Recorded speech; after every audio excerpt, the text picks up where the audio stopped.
আল্লাহ রাব্বুল আলামিন সূরা হাদীদের মধ্যে বলেছেন, বিসমিল্লাহির রহমানির রহিম, হুয়াল আউয়ালু ওয়াল আখিরু ওয়াজ যাহিরু ওয়াল বাতিন ওয়া হুয়া বিকুল্লি শাইইন আলিম।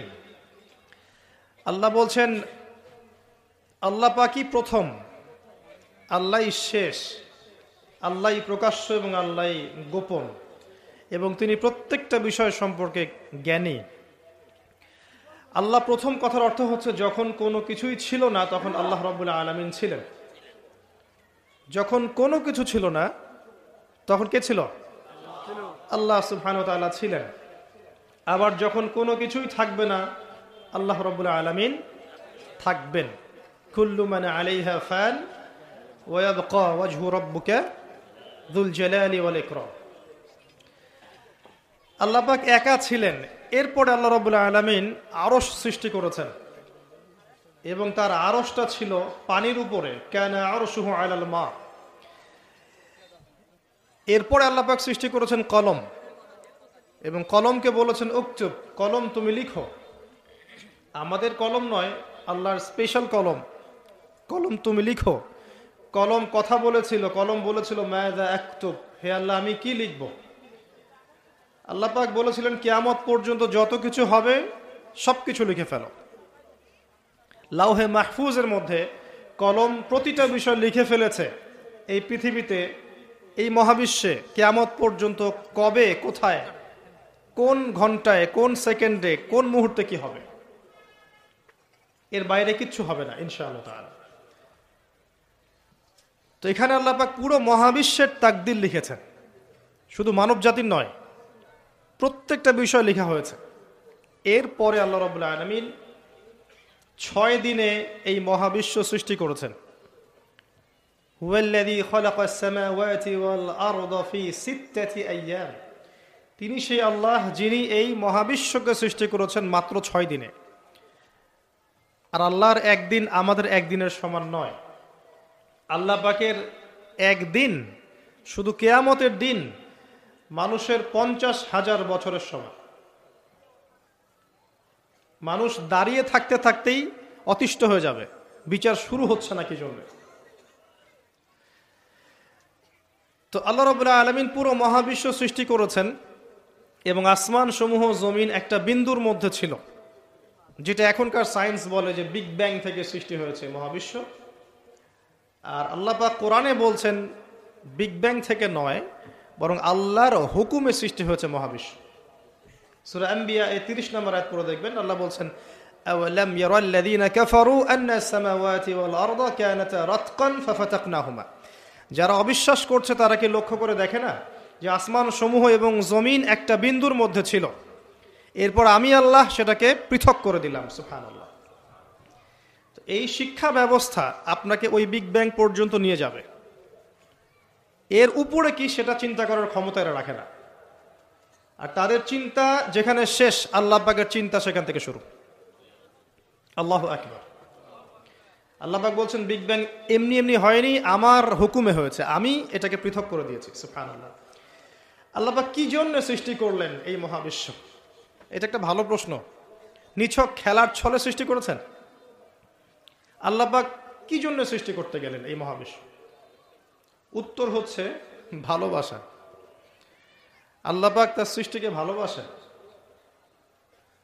আল্লাহ রাব্বুল আলামিন তার মাখলুকদেরকে ভালোবাসেন এবং তিনি চেয়েছেন যেন আমরাও তাকে ভালোবাসি।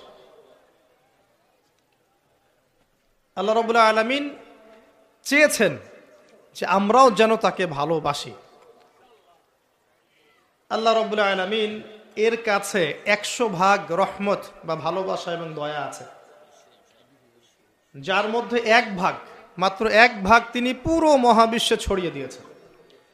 সমস্ত সৃষ্টির মধ্যে এই 1 ভাগ ভালোবাসা বিরাজ করছে। এই 1 ভাগের মধ্যে আছে বাবা মায়ের প্রতি ভালোবাসা, স্ত্রী সন্তানের প্রতি ভালোবাসা, আমাদের বাচ্চা কাচ্চাদের প্রতি ভালোবাসা, আত্মীয়তার হক, প্রতিবেশীর হক, দেশকে ভালোবাসা, আবেগ, অনুভূতি সব এই 1 ভাগের মধ্যে আছে। সুবহানাল্লাহ। এই পুরো মহাবিশ্বে যত মহব্বত আছে এটা 1%, 1% মাত্র। আর এই এক ভাগ ভালোবাসার জন্য আমরা কি করছি সেটা আমরাই বুঝতে পারছি। আর বাকি যে 99 ভাগ রহমত, দয়া, ভালোবাসা, এটার কথা আল্লাহ পাক বলেছেন, এটা দিয়ে আল্লাহ পাক কিয়ামতের দিন তার বান্দাদের প্রতি রহম করবেন ইনশাআল্লাহ। তো আশা করা যায় যে ইনশাআল্লাহ আমরা যদি তাওহীদের উপর থাকি, কবিরা গুনাহ না করি, গুনাহ হয়ে গেলেই তওবা করে ফিরে আসি, অন্যের ক্ষতি না করি, সুন্নতে থাকার চেষ্টা করি, হালাল খাই, আশা করা যায় ইনশাআল্লাহ আমরা জান্নাতে যাব। এটা এত কঠিন কিছু হবে না ইনশাআল্লাহ তাআলা। শর্ত হচ্ছে তাওহীদ, আল্লাহ পাকের একত্ববাদ, হালাল রিজিক, তার নবীর সুন্নত এবং দিনটাকে পরিপূর্ণরূপে গ্রহণ করা। আমল করতে পারেন না পারেন, আকীদা বিশ্বাস রাখা ইসলাম একটা পরিপূর্ণ জীবন ব্যবস্থা, এর মধ্যেই প্রত্যেকটা বিষয়ের সমাধান আছে। হয়তো আপনি আমল করতে পারবেন না, কিন্তু আকীদা আছে। আশা করা যায় ইনশাআল্লাহ আল্লাহ পাক সগীরা গুনাহগুলো আমাদের মাফ করে দিবেন ইনশাআল্লাহ তাআলা। 99 ভাগ রহমত। কয়েকটা এক্সাম্পল দিচ্ছি আমি। একজন ব্যক্তি ছিলেন বনু ইসরাইলের মধ্যে, সেই ব্যক্তি 99টা খুন করেছিল, 99টা মার্ডার করার পরে সে চিন্তা করেছে তওবা করবে। তার তওবা আছে কি না এটা জিজ্ঞেস করার জন্যে তিনি অনেক মানুষের কাছে ঘুরেছেন। তাকে সবাই নেগেটিভ উত্তর দিয়েছে। এক পর্যায়ে গিয়ে সে একজন আবেদকে জিজ্ঞাসা করেছে, আবেদকে যে বেশি বেশি ইবাদত করে। আবেদ কিন্তু সেই ব্যক্তি নয় যে আলেম, কথা বুঝতে পারছেন?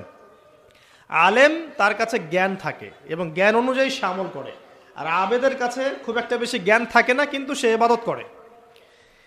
এই আবেদকে সে জিজ্ঞাসা করেছিল, আমার কি তওবা হবে?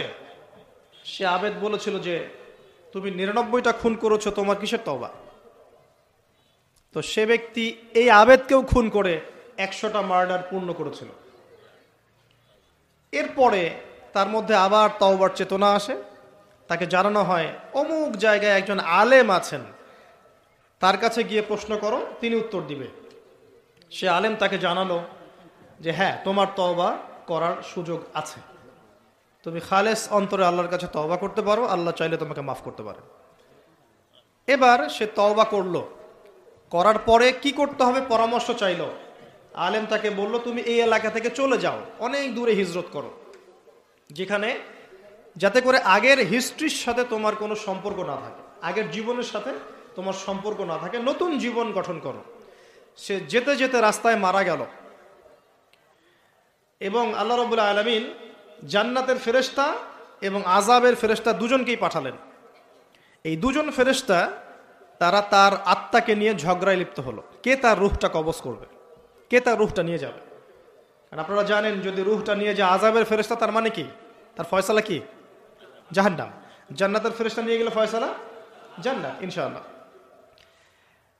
তো আল্লাহ রাব্বুল আলামিন এখানে একটা কৌশল করলেন। আল্লাহ পাক রাস্তাটাকে লম্বা করে দিলেন। সে তওবার জন্য যতটুকু এসেছিল, এই রাস্তাটাকে আল্লাহ পাক লম্বা করে দিলেন ওই রাস্তার চেয়ে, যে রাস্তা থেকে সে যাচ্ছিল।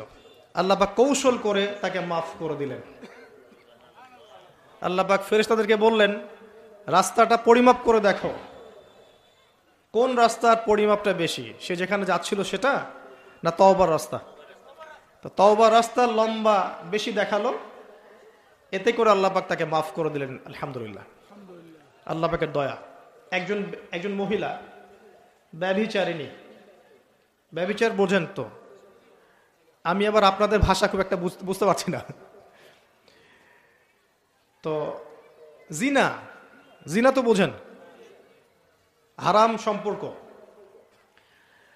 কাছে আসার গল্প শুনেছেন? কাছে আসার গল্প কার কাছে? একজন গায়রে মাহরাম পুরুষ একজন গায়রে মাহরাম মেয়ের কাছে যাবে, এই হলো গল্প। জিনা, ব্যভিচার। একজন ব্যভিচারিণী মহিলা একবার এক কুকুরকে পানি পান করিয়েছিল। কুকুরটা অনেক তৃষ্ণার্ত ছিল, সে তার মোজা খুলে কুয়ার ভিতরে নিয়ে সেখান থেকে পানি তুলে কুকুরকে পান করিয়েছে। এই আমলটার কারণে আল্লাহ পাক এই ব্যভিচারী মহিলাকে মাফ করে দিয়েছে। আরেকজন ব্যক্তি, তিনিও বনু ইসরাইলের, বানু ইসরাইল কারা চিনেন তো? কারা? রোহিঙ্গারা? কারা বানু ইসরাইল? কারা? কার সন্তানদেরকে বানু ইসরাইল বলা হয় বলেন? শুধু ওয়াজ শুনলে হবে না তো, কিছু শিখতে হবে তো। ইব্রাহিম আলাইহিস সালামের দুই ছেলে, কয় ছেলে? একজনের নাম হচ্ছে ইসমাঈল আলাইহিস সালাম, একজনের নাম হচ্ছে ইয়াকুব আলাইহিস সালাম। সরি, ইসহাক আলাইহিস সালাম। ঠিক বলেছেন, মাঝে মাঝে এভাবে বলতে হয় যাতে আপনি সঠিক বলছেন না ভুল বলছেন বোঝা যায়। একজনের নাম কি? ইসমাঈল, আরেকজনের নাম ইসহাক। ইসহাক আলাইহিস সালামের ছেলের নাম হচ্ছে ইয়াকুব আলাইহিস সালাম। কথা বুঝতে পারছেন? আর ইয়াকুব আলাইহিস সালামের বংশধরদেরকে বলা হয় বানু ইসরাইল। এবার মনে থাকবে ইনশাআল্লাহ। তো এই বানু ইসরাইলদের মধ্যেই বেশিরভাগ নবী এসেছেন। ইউসুফ, দাউদ, সুলাইমান, মুসা, ঈসা সব বানু ইসরাইলের মধ্যেই। শত শত নবী সব বানু ইসরাইলের মধ্যেই। আর ইসমাঈল আলাইহিস সালামের বংশে এসেছেন সর্বশেষ একজন নবী, তার নাম মুহাম্মদুর রাসূলুল্লাহ সাল্লাল্লাহু আলাইহি ওয়াসাল্লাম। তো বানু ইসরাইলের আরেকজন ব্যক্তি, সে প্রচন্ড পাপ করেছিল সারা জীবনে। মৃত্যুর আগে সে তার সন্তানদেরকে বলেছে যে আমি যখন মারা যাব আমার দেহটাকে আগুনে পুড়িয়ে ফেলবে, পুড়িয়ে অর্ধেক ছাই সমুদ্রে ভাসিয়ে দিবে আর অর্ধেক ছাই বাতাসে উড়িয়ে দিবে। আমি যত পাপ করেছি আল্লাহ পাক যদি আমাকে ধরতে পারেন তাহলে আমার আর রক্ষা নাই। মানে তার ধারণা যে আল্লাহ তাকে ধরতে পারবে না, এটা ওর ধারণা। আকিদা, আকিদা কুফরি না? কুফরি বোঝেন না? যে বিশ্বাস করে যে আল্লাহ তাকে আবার পুনরুত্থিত করতে পারবেন না, এই আকিদা কি ইমানের আকিদা না কুফরি? আকিদা কুফরি। কুফরি আকিদা নিয়ে সে তার সন্তানদেরকে ওসিয়ত করছে। তার মৃত্যুর পর সন্তানরা তাই করলো। করার পরে আল্লাহ রাব্বুল আলামিন সাগরকে আদেশ করলেন ছাইগুলোকে জমা করে দাও, এবং বাতাসকে আদেশ করলেন ছাইগুলোকে জমা করে দাও। হাদিস কিন্তু সহিহ। প্রকৃতি আল্লাহর কথা শোনে না? প্রকৃতি আল্লাহর কথা শোনে না? এই বিশাল সাগর আপনাদের আল্লাহর আদেশেই আপনার পা ধুয়ে দিচ্ছে। আপনি সামনে গিয়ে দাঁড়ান, আল্লাহর হুকুমে এই বিশাল শক্তিশালী সাগর আপনার পা ধুয়ে দিবে না? কিন্তু আল্লাহ যখন ওকে আদেশ করবেন যে আমার বান্দারা সবাই ইয়াবা খায়, আমার বান্দারা সব মাদক খায়, আমার বান্দারা সব জেনা করে, আমার বান্দা বান্দিরা এখানে পতিতা বৃত্তিতে লিপ্ত হয়েছে, জেনায় লিপ্ত হয়েছে, আমার বান্দা বান্দিরা এখানে নগ্ন হয়ে ঘুরছে, নামাজ কালাম পড়ছে না, তুমি এদের সবাইকে ভাসিয়ে দাও। সাগর ওই দিন আপনাকে ভাসিয়ে দিবে। সাগর তার কথা শুনবে না? প্রকৃতি আল্লাহর কথা শোনে। তো এই প্রকৃতি জড়ো করে দিল ছাইগুলো। জড়ো করে দেওয়ার পরে আল্লাহ পাক ওই ব্যক্তিকে আবার জীবিত করে বললেন যে তুমি এই কাজটা কেন করেছিলে? কোন কাজ? মৃত্যুর পরে ছাই বানিয়ে উড়িয়ে দেওয়ার কাজটা কেন করেছিলে? তখন সেই ব্যক্তি বলছে মিন খাশিয়াতিকা ইয়া রাব্বি, হে আল্লাহ আমি আপনার ভয়ে এই কাজটা করেছিলাম। আল্লাহ পাককে সে আরো একটা সেন্টেন্স বলেছে। আল্লাহ পাক ওটা হাদিসের মধ্যে নিয়ে এসেছেন। তিনি বলেছেন আমি আপনার ভয়ে করেছি কি করি নাই, হে আল্লাহ আপনি তো সেটা ভালো করেই জানেন। কথা বুঝতে পারছেন? তো আল্লাহ পাক বললেন ঠিক আছে আমি তোমাকে মাফ করে দিলাম। এখানে কিন্তু পাপ করার অ্যাক্সেস দেওয়া হচ্ছে না, আপনাকে পাপ করতে উৎসাহিত করা হচ্ছে না। আল্লাহ পাকের দয়া রহমত আমি বুঝাতে গিয়ে এই কয়েকটা হাদিস আপনাকে বললাম যে 100 ভাগ দয়া আল্লাহর কাছে আছে, 1 ভাগ তিনি ছড়িয়ে দিয়েছেন আমাদের সবার মধ্যে। কত মহব্বত করি আমরা আমাদের সন্তানকে, তাই না? স্ত্রীদেরকে, আমাদের মাদেরকে, আমাদের বাবাদেরকে, আমাদের দেশকে, আমাদের সমাজকে, আত্মীয়দেরকে, প্রতিবেশীদেরকে মহব্বত করি না, ভালোবাসি না? এই ভালোবাসা 1 ভাগ ভালোবাসার অংশ, বাকি সমস্ত ভালোবাসা আল্লাহর কাছে। এবার আসেন, আল্লাহ পাক এই সমস্ত সৃষ্টির মধ্যে সবচেয়ে বেশি ভালোবাসেন মানুষকে। কাকে? কথাটার তো প্রমাণ লাগবে না? প্রমাণটা দিচ্ছি। এই মহাবিশ্ব সৃষ্টি করার পর আল্লাহ পাক অনেক মাখলুক সৃষ্টি করেছেন। কিছু কিছু নাম আল্লাহ পাক আমাদেরকে জানিয়েছেন। এমন অনেক মাখলুক আল্লাহর ছিল বা আছে, আমরা সেটা জানি না। আমরা জানি জিনদের কথা, তাই না? আমরা জানি ফেরেশতাদের কথা, তাই না? এই মহাবিশ্বে ফেরেশতারা আছে না? আমাদের এই পৃথিবীতে জিন জাতি আছে না? আছে। আর লক্ষ কোটি প্রজাতির মাখলুক তো আছেই। এই সমস্ত মাখলুকের মধ্যে আল্লাহ পাক মানুষকে সবচেয়ে বেশি ভালোবাসেন। কারণ আল্লাহ পাকের সবচেয়ে শ্রেষ্ঠ একটা সৃষ্টি আছে জান্নাত। কি নাম? জান্নাত। এর চেয়ে বড় কোনো নিয়ামত আছে? এই জান্নাত কাদের জন্যে? মানুষের জন্যে। যাকে আপনি সবচেয়ে বেশি ভালোবাসবেন তার জন্য স্পেশাল একটা গিফট দিতে মন চায় না? চায় না? মনে করেন আপনি আপনার মাকে ভালোবাসেন, মন চায় না মাকে একটা সুন্দর বোরখা কিনে দেই, মায়ের থাকার জন্য একটা সুন্দর বাসা করে দেই, মায়ের টয়লেট করতে অসুবিধা না হয় টয়লেট সুন্দর করে দেই, মন চায় না? মন চায়। তো আল্লাহ পাক মানুষকে এত ভালোবাসেন যে মানুষের জন্য আল্লাহ পাক জান্নাত সৃষ্টি করেছেন। মানুষ আল্লাহ পাক কিন্তু মহাবিশ্ব সৃষ্টি করার পরপরই সৃষ্টি করেন নাই। সূরা দাহার পরে দেখবেন আল্লাহ পাক বলেছেন 1 নম্বর আয়াতে, হাল আতা আলাল ইনসান হিনুম মিনাদ দাহর লাম ইয়াকুন শাইআম মাযকুরা। মানুষের উপর এমন একটা সময় চলে গেছে যখন মানুষ কোনো আলোচ্য বিষয় ছিল না। মানে মহাবিশ্বে মানুষকে সৃষ্টি করা হবে এরকম কোন আলোচ্য বিষয় ছিল না। অনেক পরে আমরা সৃষ্টি হয়েছে। আর এখন পৃথিবীতে মানুষের আচরণ দেখলে মনে হয় যে মানুষই সব, তাই না? সব মানুষের জমি, বাড়ি গাড়ি, অট্টালিকা, টাকা পয়সা, সম্পত্তি, ক্ষমতা, এই বিশ্বের রাজনীতি, বিশ্বের অর্থনীতি, বিশ্বের সমরনীতি সব আমাদের, তাই মনে হয় না? এখন মানুষের ভাব দেখলে মনে হয় যে মানুষ পৃথিবী ধ্বংস হওয়ার পরে মঙ্গলে গিয়ে থাকবে, মঙ্গল ধ্বংস হওয়ার পরে শনিতে গিয়ে থাকবে, তারপর অন্য গ্রহে, তারপর অন্য গ্রহে। এখন মানুষ বলে যে শুক্র গ্রহ আমার, মানুষ বলেছে শুক্র গ্রহ আমার। কয়দিন আগে একটা দেশ দাবি করেছে শুক্র গ্রহটা আমাদের, আরেকটা দেশ তার বিপক্ষে দাবি করেছে না ওইটা আমাদের। তো মানুষের আচরণ এখন এমন। মানুষ যে পৃথিবীতে বাস করছে এই পৃথিবী তো মানুষের না, তা মানুষের। মানুষ এসেছে এখানে কোত্থেকে? জান্নাত থেকে, আসে নাই? আমরা কি পৃথিবীর বাসিন্দা ছিলাম? আমরা জান্নাতে ছিলাম। আমাদের পিতামাতা কোথায় ছিলেন? জান্নাতে। আর আমাদের আত্মাগুলো কোথায় ছিল? রুহের জগতে। তো এই পৃথিবীতে তো আমি এসেছি অনেক পরে, আর এখন মনে হয় সব কিছুর মালিক আমি একাই। এটা ফেরাউনি আচরণ। কিরকম আচরণ? ফেরাউনি আচরণ। আনা রব্বুকুমুল আলা, আমি তোমাদের মহান রব। মানুষের ভাবসাব দেখলে এখন এরকম মনে হয়। আল্লাহর বিধানের 5 পয়সা পরোয়া করবে না।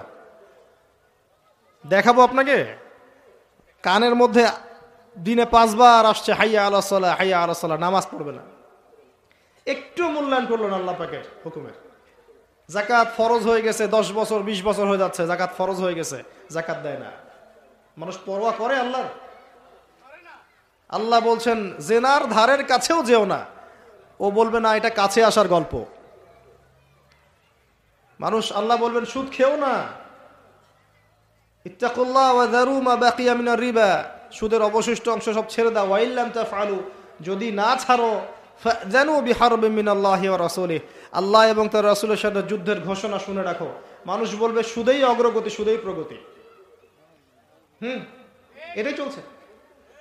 মানুষ বলবে যে আল্লাহ বলছেন ওয়ামান লাম ইয়াহকুম বিমা আনজালাল্লাহ ফাউলাইকা হুমুল কাফিরুন, আর এক আয়াতে আছে ফাসিকুন, আর এক আয়াতে আছে জালিমুন। মানুষ বলবে না আমি যেটা লস দিব সেটাই লস, এর বাইরে কিছু নাই। তা আমরা সত্যি আল্লাহকে পরোয়া করি? সত্যিকার অর্থে আদতে আমরা আল্লাহকে খুব একটা পরোয়া করছি না। আল্লাহকে পরোয়া করার অর্থ হচ্ছে আল্লাহর হুকুম আহকাম মেনে চলা।